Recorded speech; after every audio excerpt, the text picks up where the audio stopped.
Olá, muito boa noite, sejam bem-vindas. Como é que vocês estão?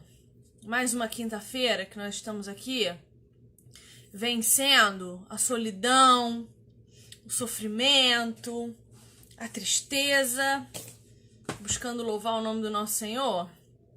Mais uma semaninha de vitória.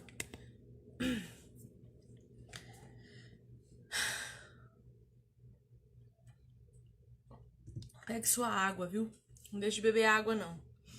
Nós estamos no nosso 17º encontro de estudos aqui no Femenaria. 17ª quinta-feira que a gente caminha junto. E o livro que a gente está usando de pretexto para estar junto aqui é esse. Mulher, sua verdadeira feminilidade. Então a gente vai começar mais um papo. Nós estamos hoje na página 102, né, desse livro. Até que Jesus volte, eu acho que a gente consegue terminar todos os temas que a gente quer abordar por aqui.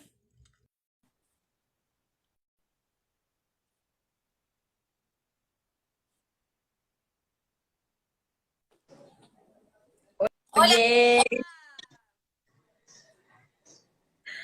Deixa eu achar meu filtro. Tô tanto tempo sem aparecer, não sei nem que filtro usava mais. o meu batom tá saindo inteiro. Olha, ele secou, tá saindo toda. Eu Ai, arrumei toda linda aqui pra você. eu vi. Ai, Jesus, mas tá bom, me aguente. Olha aqui o que eu fiz na minha mão. Essas Regi, crianças. fala o que nós estamos fazendo aí. Apresenta, Regi. Então, nós estamos estudando este livro aqui, Mulher, a sua verdadeira feminilidade, design divino. Nós estamos aí em muitos e muitos e muitos encontros. Na verdade, a Vivi deu uma boa andada, né? Depois que eu saí fora, a Vivi lá pra frente. Se bem que eu Sentindo tenho bem. anotado até. Eu acho que Teve eu parei contigo na 95. Rede do céu, teve semana de eu ler três linhas e não consegui sair.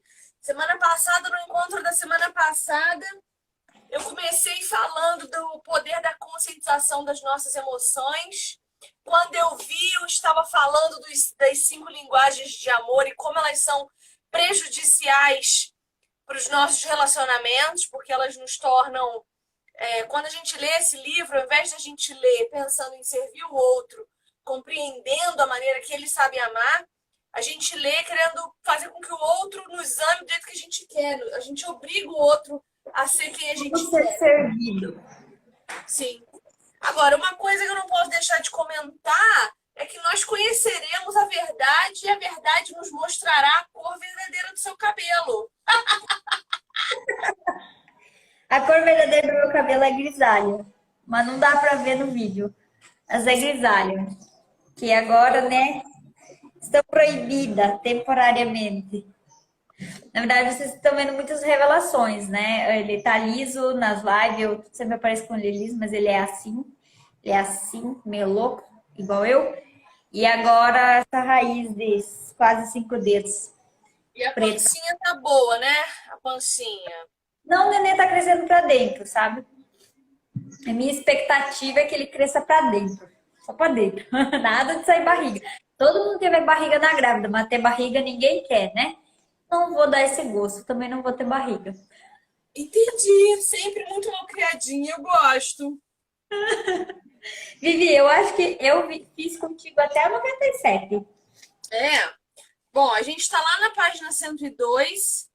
E aí eu já vou começar lendo um trecho maravilhoso, porque assim, a gente estava discutindo o Éden, né? O Éden é o lugar para onde a gente sempre volta quando quer analisar os nossos pecados, quando precisa entender o que está acontecendo dentro de nós. Eu acho que pensar no que aconteceu no jardim nos traz à tona aquilo que acontece em nós todos os dias, né? Que é essa luta pelo conhecimento do bem e do mal ou pela escolha da vida, né? Deus fala, olha, não se preocupe com o bem e com o mal, se preocupe com a vida em abundância, porque se você manifestar a vida em abundância, todas as outras coisas lhe serão acrescentadas. Se você se preocupar com aquilo que eu estou dando a você, todas as outras coisas serão manifestas através da sua vida e das pessoas que estão à sua volta, né? E aí, na semana passada, a gente discutiu isso, do poder da conscientização das emoções, como é importante que a gente reconheça aquilo que sente, nomeie o que sente para conseguir lidar de maneira adequada com as nossas emoções. E aí a gente chega no parágrafo 3º dessa página, que fala assim: Adão e Eva acharam que resolveriam a encrenca em que se meteram com uma solução própria. Folhas de figueira. Não precisavam da ajuda nem orientação de Deus para endireitar as coisas. Dariam conta do recado sozinhos. Assim, quando Deus apareceu no jardim naquela tarde, os dois não correram ao seu encontro. Fizeram o oposto. Correram de Deus e tentaram se esconder dele. Tem duas coisas extraordinárias que a gente precisa pensar a respeito desse momento em que homem e mulher fazem roupas de figueira, de folhas de figueira com suas próprias mãos. Primeiro, como as nossas soluções são ridículas diante das soluções de Deus. O que uma folha de figueira pode nos proteger do frio, pode nos proteger do calor, pode nos dar segurança para dormir sem que aquela folha se arrebente. A folha de figueira seca. Você tem que ficar colhendo folha e fazendo roupa de novo o tempo inteiro. E quando Deus decide resolver por nós esse problema, ele faz roupas para nós com peles de animal. Então, o primeiro sacrifício acontece, e já discutiram muito comigo por causa disso, insistem em dizer que Deus não sacrificou animal nenhum, que Deus do nada fez uma pele de bicho e cobriu homem e mulher, só que a gente precisa entender que existe um fim da criação ex nihilo de Deus, né? Nada do nada, quer dizer, tudo do nada. Deus para de criar as coisas do nada quando ele vê que tudo é muito bom. E olha, nem a mulher foi criada do nada, né? A mulher foi criada já de algo que havia pronto. Então, Deus não tira do nada uma pele. Ele sacrifica um animal. Ele, pela primeira vez, mostra para Adão e Eva sangue. Já parou para pensar nisso? Eles nunca tinham visto a morte. Eles não sabiam, não faziam ideia, talvez, que havia sangue.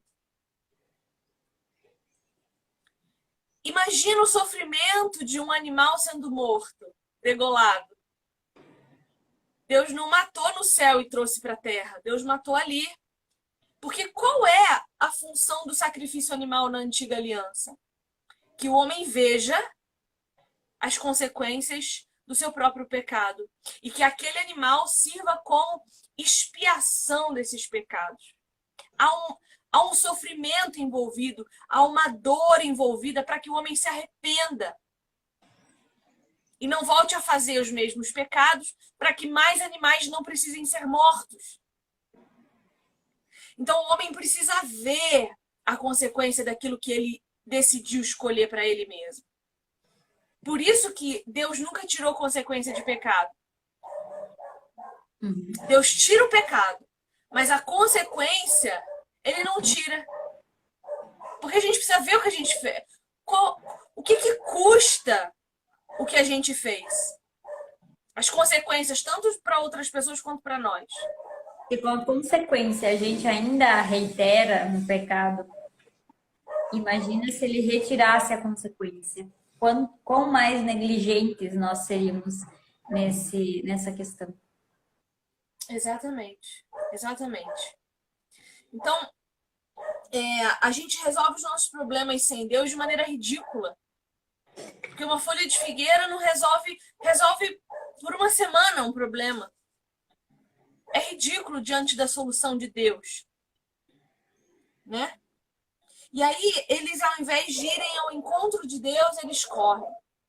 E aqui, eu acho que a gente podia começar a falar um pouco sobre graça, misericórdia e perdão.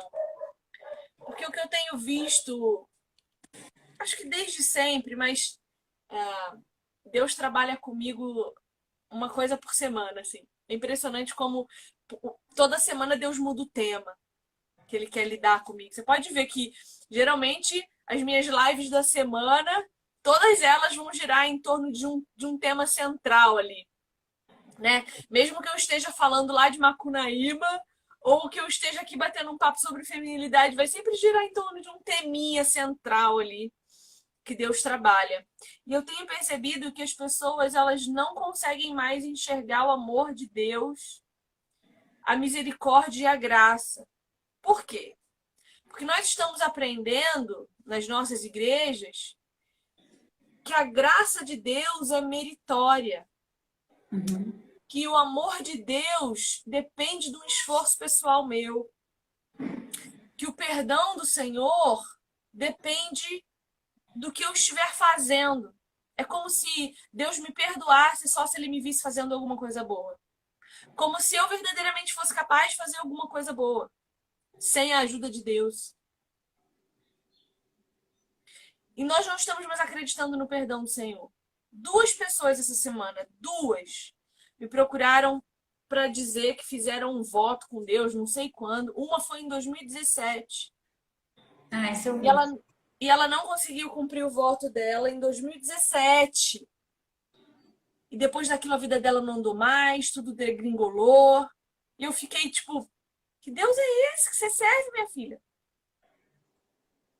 Aí a outra lá da caixinha de pergunta, falando que fez um voto, que ela. Depois ela vem me contar no direct o que era o voto, né? Que ela. O voto era, se eu conseguir, eu vou numa igreja lá no púlpito testemunhar. Como se fosse fácil chegar numa igreja, subir num púlpito e falar o que você quiser. Então, assim, fazer voto com a vida dos outros, com a disposição dos outros. Já, sabe? Como se Deus não entendesse a nossa ignorância, a nossa estupidez. Então, ao invés de a gente estar correndo para Deus para pedir ajuda, a gente está se afastando dele.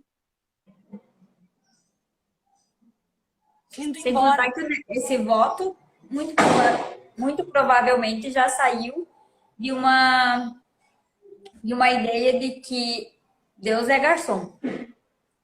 Deus tem que me servir. Ó, Deus, se tu me der tal coisa, eu te pago fazendo esse voto aqui. Não que Deus não faça, porque Ele tem misericórdia, que é a outra palavrinha. Ele é misericordioso. Mas, e essa é uma mentalidade assim, até eu me criei justamente com essa mentalidade, né? Quando eu era mais nova.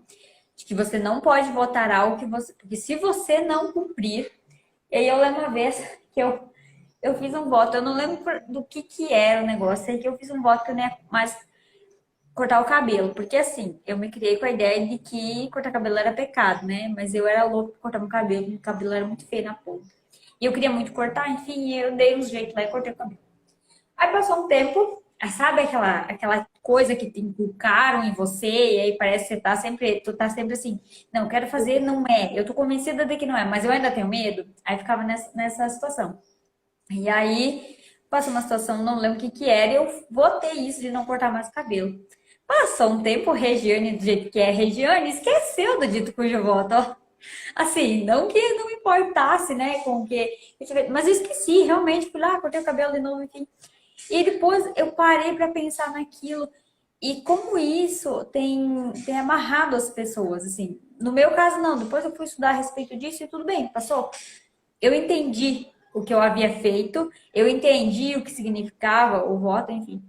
Mas essa é uma forma, muitas vezes, que as igrejas têm feito, e aí as pessoas ficam cativas a isso, achando que tudo depende delas, que para elas serem salvas, elas precisam fazer alguma coisa, que elas precisam cooperar com sua salvação, que a qualquer coisa, qualquer pecado que você cometer, você vai perder a sua salvação.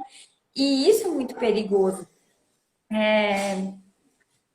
Até nós estávamos lendo lá em Efésios, que as boas obras que nós praticamos, nós não a praticamos porque somos bons, mas porque elas já foram predeterminadas para que nós as fizéssemos antes. Então, primeiro nós somos determinados a sermos salvos, nós somos salvos e aí Deus já tinha boas obras preparadas para nós fazermos. Então, tudo aquilo que a gente faz não é porque a gente é bom, é porque Deus teve misericórdia da gente, nos alcançou e nos mostrou que aquelas eram as boas obras preparadas para que nós as fizéssemos.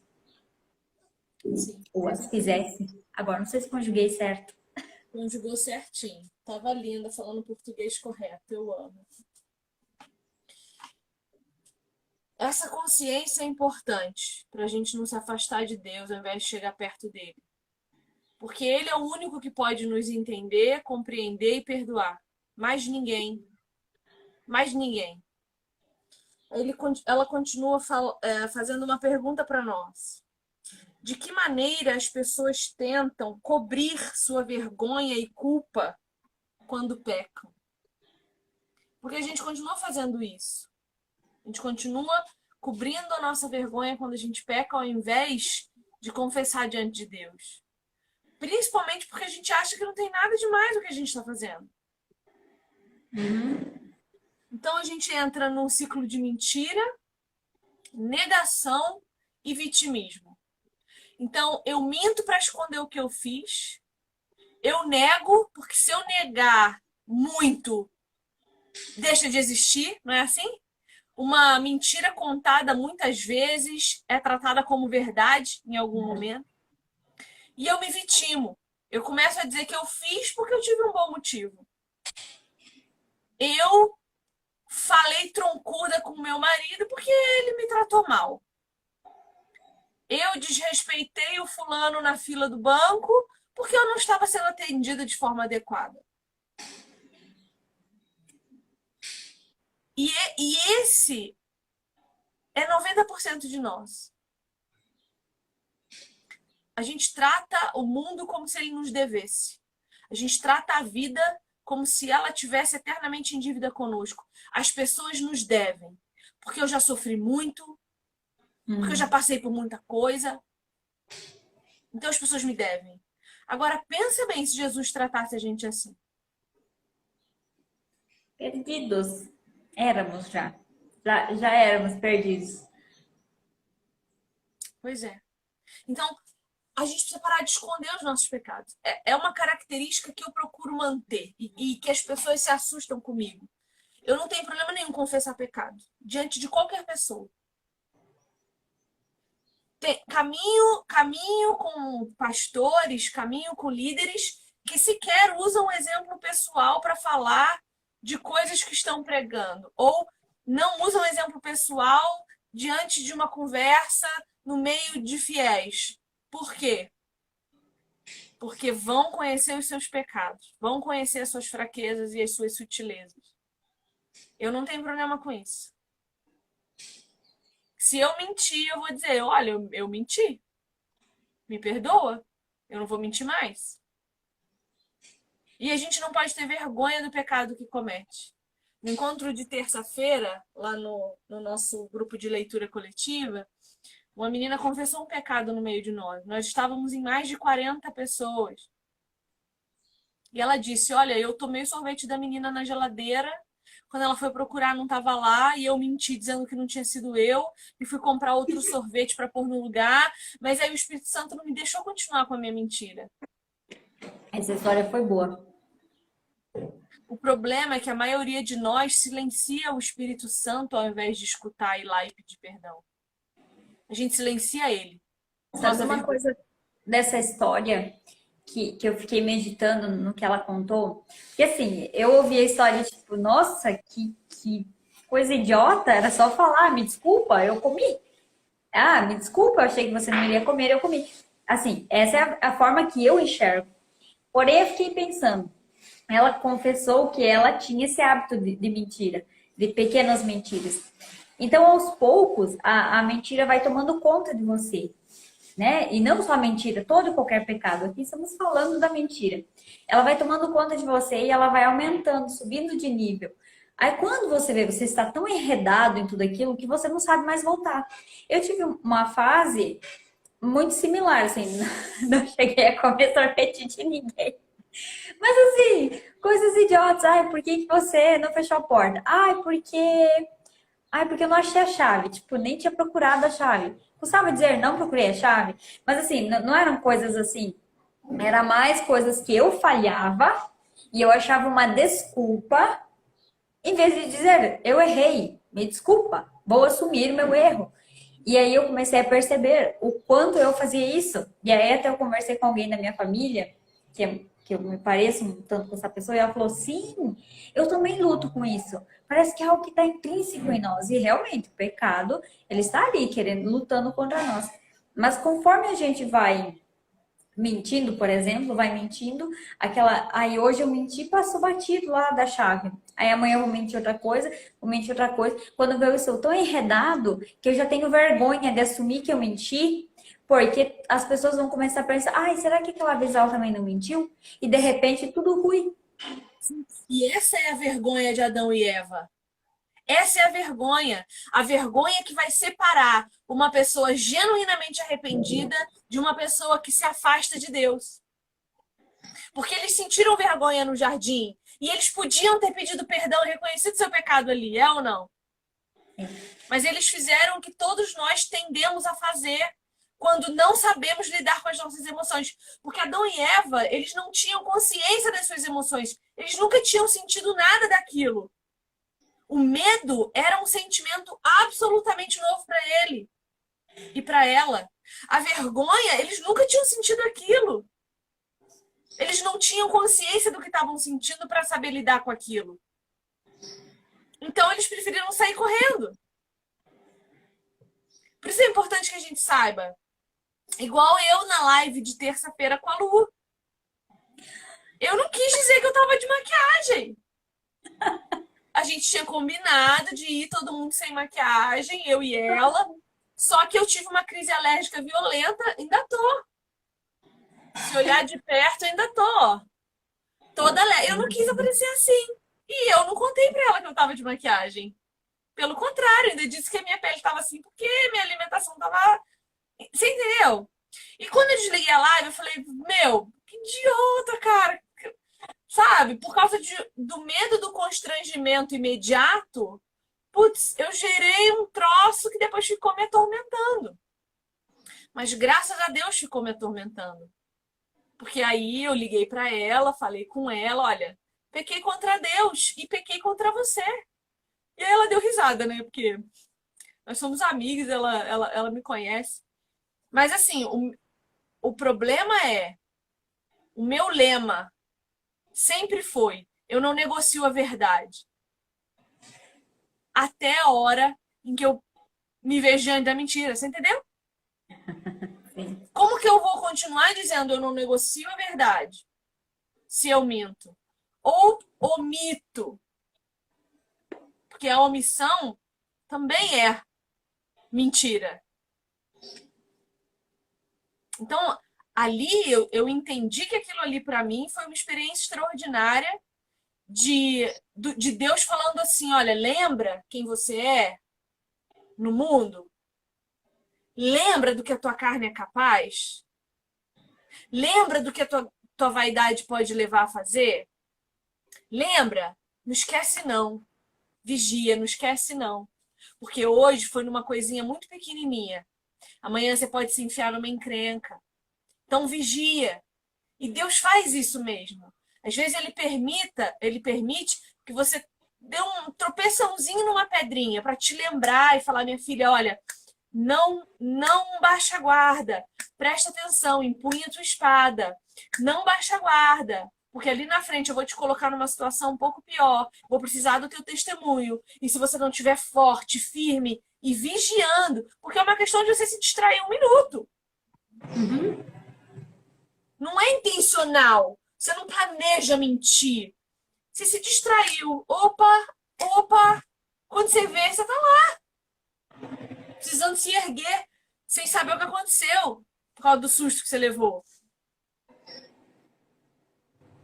E se hoje é no pouco, amanhã é no muito.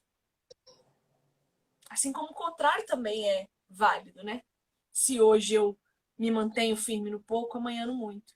E eu não tenho vergonha nenhuma de falar isso. Porque eu sou uma pessoa.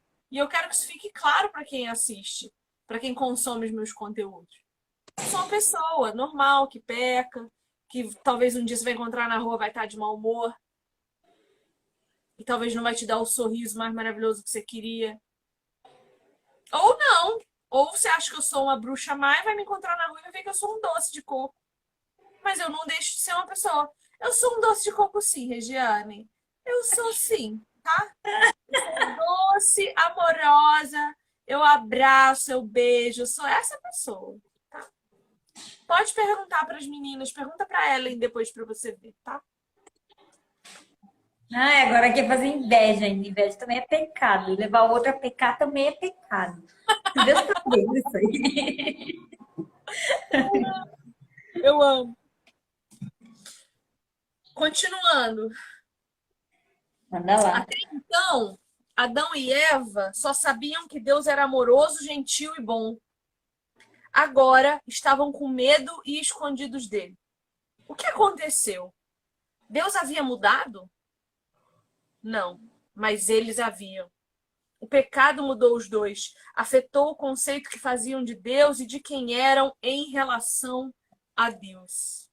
A nova maneira do casal pensar estava manchada pela ideia pecaminosa de que Deus não merecia mesmo ser Deus. Ele não era esperto nem bom o bastante para isso.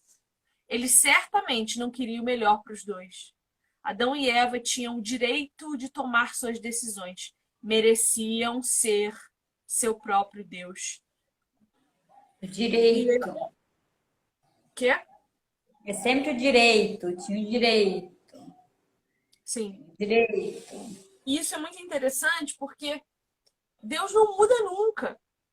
Deus nunca mudou. Deus nunca não vai mudar. Mas a gente está sempre mudando. Olha que coisa incrível. A gente tem várias fases na nossa vida. É o bebê que não anda, não fala, não engatinha. É o que aprendeu a engatinhar. É o que aprendeu a andar. Daqui a pouco é o que fala. É o que aprende a ir no banheiro sozinho.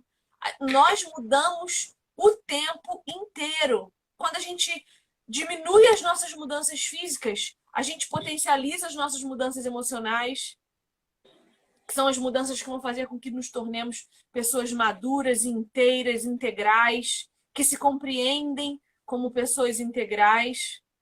Mas Deus não muda. Isso quer dizer o quê? Que nós precisamos colocar as nossas referências absolutamente nele. Eu não cresci com referência paterna e materna de forma saudável.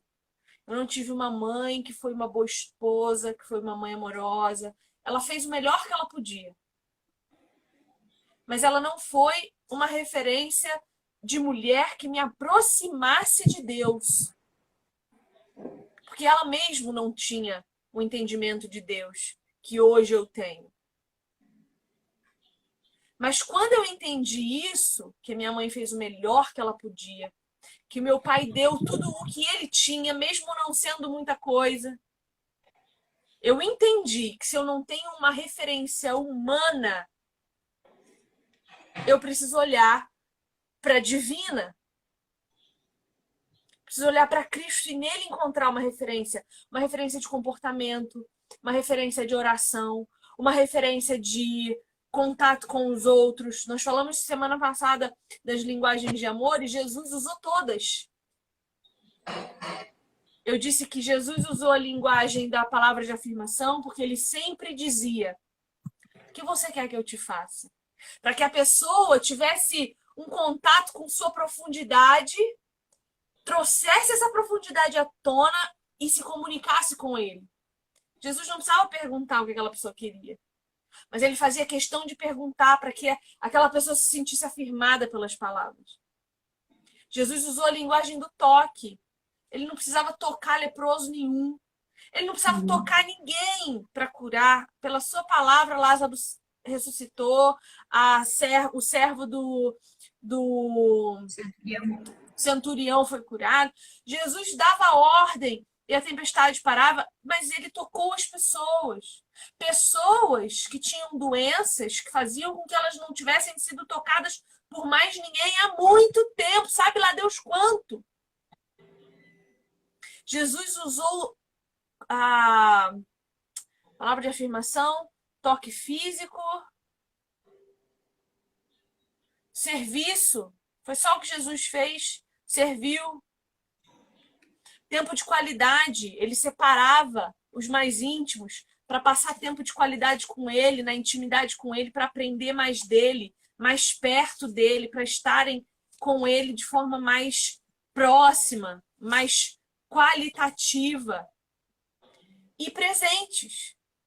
Jesus distribuiu presentes, bênçãos, e bênçãos, e mais bênçãos, e salvação, e comida, e bebida. Então, Jesus usou todas as 5 linguagens de amor humanas para comunicar as suas referências divinas. E é nelas que a gente tem que se apegar. É nelas. Porque Deus é bom o bastante. E a gente quer tratar como se não fosse. E Deus é imutável e a gente não. Então, veja, se Deus é imutável na história e a história se faz através de Deus e não o contrário, quando eu chego, aquilo já está acontecendo e aquilo não para eu entrar. Eu sou enxertada nessa história de Deus através de Jesus e eu preciso me adaptar a ela. Eu preciso entrar nela, eu preciso permanecer nela, me firmar nela, continuar nela, até que eu seja tirada dela pelo próprio Deus. E esse é um ciclo infindável. Deus está construindo a história. Pessoas estão sendo enxertadas nessa história por Cristo Jesus. Tanto para salvação quanto para condenação. E é a gente que tem que se adaptar a ela. Seja para salvação, seja para condenação. Então a nossa referência maior é Deus. E aí eu te pergunto, você conhece Deus? Você conhece a história de Deus? Você já leu todo o Antigo Testamento? Porque a consumação da demonstração física do caráter e das virtudes divinas se manifestam em Jesus. Mas existe toda uma história sendo contada a respeito desse Jesus. Em Gênesis 1:1 começa.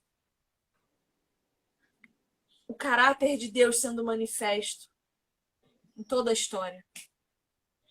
Então eu preciso conhecer esse Deus para que ele seja a minha referência. Deus é a minha referência maior. Claro que hoje, com a graça do Senhor, eu tenho homens de Deus que eu olho e eu quero me parecer. Raras mulheres, infelizmente, porque a mulher é preguiçosa, né? A mulher não gosta de estudar. A mulher gosta que caia pronto no colo dela. Então ela fica empurrando com a barriga até a hora que ou ela não aguenta mais e toma vergonha na cara, ou Deus rebata para profundeza ou para a eternidade. Mas eu fico triste porque nós temos no nosso país raríssimas. Olha, eu aqui só consigo lembrar de uma que estuda a história do cristianismo e que é talvez uma referência ali, mas não sei se para teologia no geral. Mas graças a Deus eu tenho homens de Deus, homens piedosos que me ajudam a enxergar essa maravilhosa graça de Deus de forma visível e não só mais de forma experimentada na Bíblia. Mas a gente precisa se tornar referência a partir de Deus para ajudar quem não consegue ainda. Isso é muito importante. É nossa responsabilidade. Vivo falando isso com as minhas meninas. Eu preciso que vocês cresçam. Preciso que vocês virem gente. Preciso que vocês virem alguém em Cristo, porque eu tô cansando de sozinha, empurrando e carregando e vamos. Eu também vou precisar chorar uma hora. Quem que vai estar comigo? Exatamente.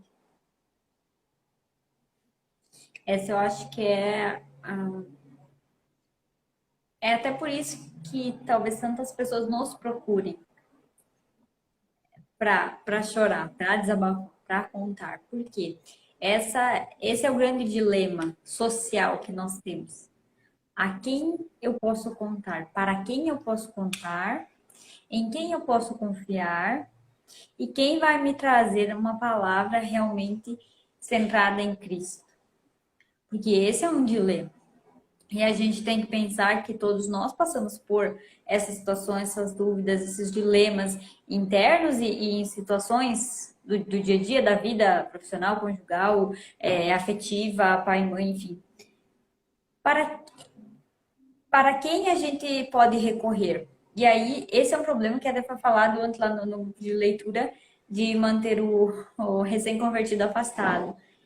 Será que nós... Porque assim, se nós devemos ser luz do mundo, então, a luz chama atenção e atrai.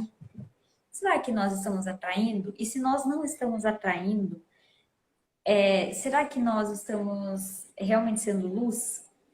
E claro, eu não estou falando, eu entendi o que você falou, que você vai se sobrecarregando de você ser a luz, né? A pessoa. Mas se falta alguém para que a gente possa recorrer, significa exatamente isso, que está faltando gente. Porque Deus não nos fez para caminhar sozinhos. A problemática é que, assim, eu não me importo que me procurem. Eu tenho certeza que você também não se importa. Agora, o que eu quero ver nessas pessoas é uma preocupação não só em alimentar-se a si mesma. Vivi, eu preciso. Vivi, eu quero. Vivi, me dá. Vivi, me ajuda. Tá, mas eu vou te dar. E você vai fazer o que com isso? Você vai dividir? Eu não vejo essa preocupação. Eu preciso crescer porque tem gente precisando de ajuda. Vira uma teologia do eu. Eu quero aprender de Deus para mim. Eu quero saber mais de espiritualidade para mim. Eu quero aprender a ser mais espiritual para mim mesmo. Eu quero. Tá, mas não é essa a função dos dons espirituais. Então, o que eu tenho sentido falta é de ter pessoas que me procuram e falam assim, Vivi, eu preciso aprender porque eu estou ensinando. Sabe quem faz isso? Você sabe quem é? A Maiele, sabe? Hã? Achei que foi a Mica. Quê? Achei que fosse a Mica. Não, a Mica é outro patamar de pessoa. A Mica tá fazendo faculdade, ela tá numa outra parada. Mas assim, Você a. sempre volta fazendo faculdade. Deus me Não, livre. não, a Mica é doida. Ela tá fazendo 2 faculdades e seminário. Maluca. Deixa a Mica fora dessa conversa que é maluca. Mas a Maiele, ela cuida dos adolescentes da igreja lá, juntou meia dúzia de adolescentes para ler a Bíblia em 90 dias. Ah, é desse projeto. E aí ela vem assim, Vivi, me explica isso aqui. Eu falei, mas por que você quer saber isso aí? Não, porque me perguntaram lá no estudo e eu não sei responder. Eu falo, cara, Vivi, você não vem um dia no estudo com a gente? Eu falo, não, você é capaz, você não precisa de mim. Não, mas se um dia. Não, se um dia. Aí você me avisa, mas fora isso, você tá pronta. Por quê? Porque ela. Há quanto tempo ela caminha comigo? Cara, a Maiela é uma das primeiras a caminhar comigo. Meu Instagram não era nada e ela já estava nos meus grupos de oração, ela já estava em tudo comigo. Ela já está buscando há mais de um ano, buscando, só buscando. Agora ela está se sentindo pronta para distribuir e ela está fazendo. A menina levanta 5 horas da manhã, sabe que horas acontece o grupo de estudo dela? 11 horas da noite. De 11 à meia-noite, porque é o tempo que os adolescentes dela têm para estar ali. Cara, e nós achando que nós somos vítima da sociedade cruel. Velho, acorda. Falta vergonha na nossa cara. A menina tá dormindo 5 Estamos horas por pensando noite. no servir, né? Como você falou das linguagens do amor, a gente está pensando em como nós podemos ser servidos através de identificar minha linguagem do amor, por exemplo. Mas aí você falou que Jesus apresentou as 5 linguagens do amor. Ele manifestou. E a Bíblia não diz que a gente tem que querer receber, né? Que a Bíblia diz que a gente tem que imitar a Cristo. Então, se Cristo manifestou as 5 linguagens do amor para aquelas pessoas que o rodeavam, essa é a nossa tarefa. Expressar as linguagens do amor para os que nos rodeiam. Então, talvez para você eu precise manifestar uma linguagem do amor, você vai manifestar outro para mim, no serviço, em servir uma outra, em manifestar a glória de Deus, em compartilhar uma com a outra. Sim, eu preciso entender que tipo de linguagem é a sua para que eu te ame de um jeito que você entenda. Se a sua linguagem é palavras de afirmação, que eu acho terrível, a pior linguagem do amor é essa, porque qualquer coisinha idiota que te falem, você vai achar que é amor. Acredite em você. Coach. Por isso que os coaches estão ficando milionários. Porque a maioria das pessoas tem como linguagem de amor a palavra de afirmação. Aí vem um coach retardado, diz pra você que você pode tudo, quando você não pode nada, e você acha que você é maravilhoso. E assim, ó, Deus não exigiu de ninguém que o amassem de maneira alguma, senão de forma verdadeira e genuína. Só. E ele teve em volta dele os tipos mais diferentes de pessoas. E ele recebeu o amor dessas pessoas do jeito que essas pessoas podiam amar. Hoje, lá no meu Instagram, às 8, a gente vai estudar Pedro e André, dois irmãos, completamente diferentes um do outro. Pedro, o impetuoso, né? O brabão, o cara que fala mais do que a boca, se arrepende mais do que devia, porque se calasse a boca não precisava se arrepender tanto. E André, que você só vê André aparecendo nas escrituras para falar a coisa certa, para levar pessoas a Jesus. Foi ele que levou o menino que tinha 5 pães, 5 peixes, 2 pães, 2 pães, 5 peixes, 5 pães, 2 pães, para Jesus multiplicar para 5.000 pessoas. Foi André que levou Pedro para Cristo.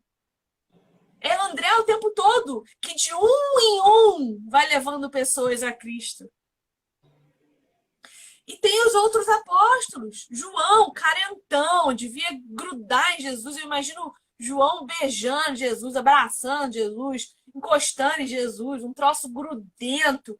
Jesus nunca repreendeu nenhum deles com as suas formas de amar. Ele recebeu cada amor do seu jeito e procurou amar do jeito das pessoas. Olha que loucura! Olha que coisa extraordinária, redentora. Eu me dá o trabalho de conhecer você o suficiente para te amar do jeito que você gostaria. Cara, isso é extraordinário. Isso é lindo demais. E a gente não faz isso. Porque é tudo sobre nós consumirmos as pessoas. E peço perdão, porque eu devo fazer isso com alguém em algum momento. Meus professores do seminário, então, o William é um cara que eu exploro até o talo. E o que você tem feito para retribuir? Eu mandei um livro para ele. Tudo bem que eu mandei um livro contando que ele viesse fazer uma série de lives comigo, coisa que veio. Mas eu mando amor, eu oro por ele, Então, tá bom. eu mando figurinhas engraçadas. Isso devia bastar. As suas figurinhas não conta. Não, as minhas figurinhas eu não mando pra ele, não. Porque ele é debochado, ele vai botar lá no grupo do seminário. Daqui a pouco vai todo mundo tá me zoando lá. As minhas eu não A mando, Vivi não. foi me xingar hoje e me mandou uma carinha assim, tipo, bem Fui de cobrar nojento. mesmo. Porque se a pessoa me ama, ela tem que vir fazer live comigo. Eu acho que é o mínimo. É o mínimo. Eu Passar tempo. melhorei, graças a Deus, agora eu tô melhor. Não tinha falado ainda contigo, na verdade, que ontem eu tive uma crise de enxaqueca que hoje de manhã eu ainda estava. E aí eu não posso tomar nada, né? E aí foi melhorando, eu só tava cansada mesmo, mas graças a Deus passou. Estamos aqui, Vivi. Estou bem, com essa luz aqui, não tá me dando dor de cabeça. Só eu venho. Eu sou legal. Sim, Não sim. parece, mas eu sou. Vamos ver por quanto tempo isso aí dura. Até que Cristo venha. Amém. Bom, ela continua lá na página 103 falando que Adão e Eva não queriam que o Senhor julgasse o pecado nem lhes desse ordens. Quando eu li isso aqui, eu li ainda agora, eu fiquei pensando assim, como a gente se preocupa com julgamento? Como a gente se importa com julgamento? É claro, a gente tem sim que se preocupar com o que vão pensar de nós, tá? Não acredita na música gospel que diz pra você que você não precisa se preocupar com o que dizem a seu respeito, não, porque você precisa sim. Você é representante de Cristo na sociedade. Então, você precisa sim, se preocupar com o que pensam a seu respeito. Você não é livre a ponto de não estar cativo a Cristo. Então, sim, eu me preocupo com o que pensam de mim. Eu me preocupo com a roupa que eu visto, porque as pessoas precisam olhar para mim e ver santidade, não promiscuidade. Eu me preocupo. Mas, muito mais do que me preocupar com o que as pessoas pensam de mim, às vezes a gente se preocupa com o julgamento delas. E aí a gente deixa de ser quem a gente é para agradar quem não tá nem aí pra gente, no fundo. Porque quem se importa com a gente vai entender. Até E Adão porque e nesse ponto há uma síndromezinha de a gente se achar que é a última bolacha do pacote, que tá todo mundo se importando com o que eu vou falar, com como eu vou me vestir, como você disse, ressalvas para representarmos a Cristo. Ponto. Mas não há em certas pessoas essa tendência de achar que não pode fazer, porque vai que o que que vão falar de você fazer isso? O que que vão falar de você ir lá em tal lugar? O que que vão falar? Sabe? Como se todo mundo estivesse olhando pra gente, se importando muito com as coisas que a gente faz. A gente, as pessoas não nem aí pra gente.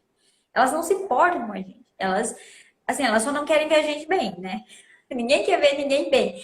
Mas as pessoas não se importam conosco. A gente tem que parar de achar que nós somos o centro do universo todo e que todo mundo olha para nós. As pessoas não olham para nós. Nós não somos tão importantes assim. a gente quer ser especial. Quando Jesus Cristo diz que nós somos parte de um corpo em que todos são absolutamente iguais diante de Deus. Mas eu preciso ser especial em alguma coisa. Se eu não for especial em alguma coisa, então a vida não é boa o suficiente. Claro que nós somos escolhidos para funções determinadas. Deus me escolheu para ser o que eu sou hoje. Assim como Ele está me preparando para o que Ele quer que eu seja amanhã. Mas isso pode ser que me mantenha no anonimato o resto da vida. Pode ser que uma pessoa esteja plenamente no lugar que ela foi feita para estar, sendo a zeladora do colégio. Sabe a zeladora do colégio? Que faz o Oi, trabalhozinho tia. dela ali, quietinha, em silêncio. Às vezes ela é a mais bem-humorada, a mais feliz de toda a escola, porque ela só quer fazer o que ela foi feita para fazer ali, no lugar dela, do jeitinho dela. E ela faz muito bem. E se um dia ela não for trabalhar, todos vão dar falta dela. Porque todo mundo vai chutar o lixo, todo mundo vai tropeçar na sujeira, sabe? Então, às vezes, o que nos faz especial é só fazermos aquilo que precisamos fazer. Porque a maioria das pessoas que estão fazendo coisas extraordinárias por aí guardam em seus corações a vanglória. Uhum. Guardam em seus corações a arrogância, a soberba. São pessoas que declaram Senhor, Senhor. E que Jesus vai dizer, eu não te conheço. Mas Jesus, eu expulsei demônio no teu nome. Eu curei no teu nome. E Jesus vai dizer, pois é, porque o meu nome é poderoso. Mas não tem nada a ver com você. Eu não te conheço. Arreda de mim. Que dia foi isso? Nunca nem vi. A palavra de Deus é poderosa, independente de quem a use. Ela é poderosa, independente de quem a use. E muitas vezes, arrisco dizer que na maioria delas estão sendo usadas para o mal, para continuar alimentando soberba e arrogância daqueles que estão enriquecendo através da pobreza do outro,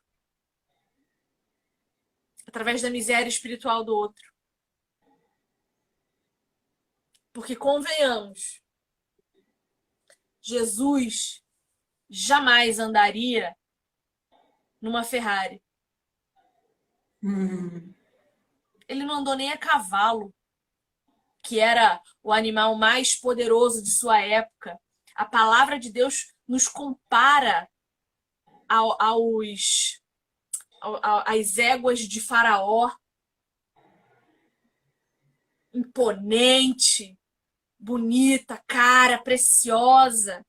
Essa é a comparação que a Bíblia faz em Cantares. Que nós somos como as éguas de Faraó. Porque o cavalo era o animal mais poderoso da época. Animal para guerra, animal para carregar peso e tal. Jesus andou num jumentinho. Jesus não fez um cavalo falar, ele fez uma mula. E continua fazendo mulas falar, né? Então Jesus jamais moraria numa mansão na Zona Sul. Jamais. Tenho certeza que ele moraria na comunidade. Porque lá ele seria aceito. Lá ele seria compreendido e recebido como parte. No meio de gente rica, milionária, Jesus só foi maltratado. Só foi escorraçado, tratado como se fosse um idiota qualquer. Então, cuidado. E olha como é que esse assunto anda. A gente estava falando de julgamento, né? Das pessoas, da gente ter medo de ser julgado pelos outros. E a gente não pode ter medo do julgamento das pessoas por causa da nossa convicção. E isso é muito perigoso. Que eu tenho falado aí nos últimos dias. Eu tô com síndrome do pânico com relação ao meu mestrado. Essa semana o senhor tá tratando. Não, tu não ri não, mulher. Eu tô falando sério mesmo. Até eu tenho síndrome do pânico do teu mestrado, que não acaba nunca. Fui fazer uma apresentação obrigatória e eu passei mal. Gente, eu já apresentei trabalho em evento internacional, já viajei para fora da cidade, para outro estado, para apresentar trabalho em universidade federal, em evento internacional. Nunca temi. Produzi conteúdo para caramba a minha faculdade inteira. Eu devo ter uns 15 artigos escritos e publicados. Nunca temi. E não estou me vangloriando, não. Estou só explicando que seria só mais uma apresentação. E eu passei mal de suar, boca secar, e eu começar a pedir ajuda a Deus. Mas aí Deus me levou lá para Lucas 12, que ele fala: não tenha medo diante dos governantes e dos que têm coisas contra você, porque eu botarei palavras na sua boca e tal. Deus deu uma ministrada no dia e eu consegui apresentar. Mas é síndrome do pânico real. Por quê? Porque eu estudo numa universidade estadual e o meu objeto de pesquisa é a Bíblia. E eu não consigo falar de Deus sem demonstrar amor, paixão e desespero. Como que eu vou escrever uma tese, uma dissertação de mestrado, sem que nas linhas das minhas páginas apareça o amor que eu sinto? Só que Deus tem falado comigo e dito: não se preocupe, deixa mostrar. Quem sabe você não converte alguém com a tua dissertação? Falei: amém, Jesus. E é isso. Já comecei a escrever? Ainda não, mas estou planejando. Meu prazo é mês que vem, mas Deus é mais. Jesus Cristo, misericórdia. Então, assim, não tenha medo do julgamento das pessoas. E falo isso para você e para mim. Não deixe que o medo te paralise. Não tenha medo do medo. O medo faz parte. O medo é sobrevivência. Não tenha medo. Mas não pare. Até esse julgamento, por exemplo, eu vou chegar para a Vivi e dizer: Vivi, essa atitude que você está tendo não está manifestando a glória de Deus. E, né, vou te corrigir, vou chamar sua atenção. Vamos dizer que isso seja um julgamento, porque é isso que as pessoas têm na cabeça sobre julgamento. Eu também julgando. Isso é uma atitude de amor. Claro que você não vai chegar para um estranho e dizer: fulano, não gostei do que você está falando, você está ficando louco. É óbvio que não. Mas para as pessoas com quem a gente se relaciona, fazer esse julgamento sobre as atitudes dela é um ato de amor que a gente tem. Então, por exemplo, se a Vivi vem para mim e vem me corrigir em algo que eu estou fazendo, que ela está vendo que eu estou fazendo errado, eu vou ficar honrada, eu vou ficar feliz. Dói na hora? Claro que dói. Nossa, a gente odeia ser repreendido. Às vezes, vamos falar, dentro de casa, meu marido me corrige alguma coisa. Ai, é tudo chato, sabe? Ai, realmente, eu tô errado, meu Deus do céu. Você não quer ser corrigido, mas essa é uma manifestação de amor. Você não vai corrigir, claro, as pessoas são sem noção, mas em tese, você não vai corrigir uma pessoa que você não se importa. Tipo, não me importa, eu tô nem aí porque vivi fácil, quer fazer assim por mim, que faça. Não tem nada a ver com isso. Se você ama a pessoa, você vai fazer esse julgamento com ela, mas como um ato de amor, e não como. E de repreensão também, mas não como um ato de julgamento no sentido de acabar com a pessoa. Lá para viver isso aqui, quero ver como é que ela vai ficar agora. Não é nesse sentido. Sim, é julgar o que a pessoa fez e não a própria pessoa, né? A Bíblia diz: julgue as palavras do profeta e não o profeta. Porque só Deus pode julgar a pessoa. Mas a gente pode olhar e falar: olha, isso não tá bom. E aí ter discernimento de calcular o tempo certo de falar as coisas, né? Quando a gente quer falar alguma coisa com alguém, a gente tem que esperar o momento, pedir a Deus que prepare o coração daquela pessoa para que ela fale e pedir a Deus para preparar o nosso para ouvir em qualquer tempo. Porque a gente também tem que ser corrigido e repreendido. E orar por isso.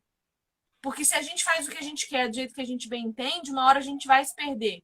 A gente precisa ter alguém sobre nós, assim, com autoridade, com amor para falar. Exatamente. Regi, vamos encerrar por essa semana. Vamos. Semana que vem estaremos aqui de novo, quinta-feira às 7, para continuar o nosso papo, meio leitura, meio papo, meio estudo bíblico, meio Isso. conversa de amiga, meio confissão de pecado, meio exortação. É um prazer estar aqui com você. É bom voltar, estar aqui de novo, falar umas coisas.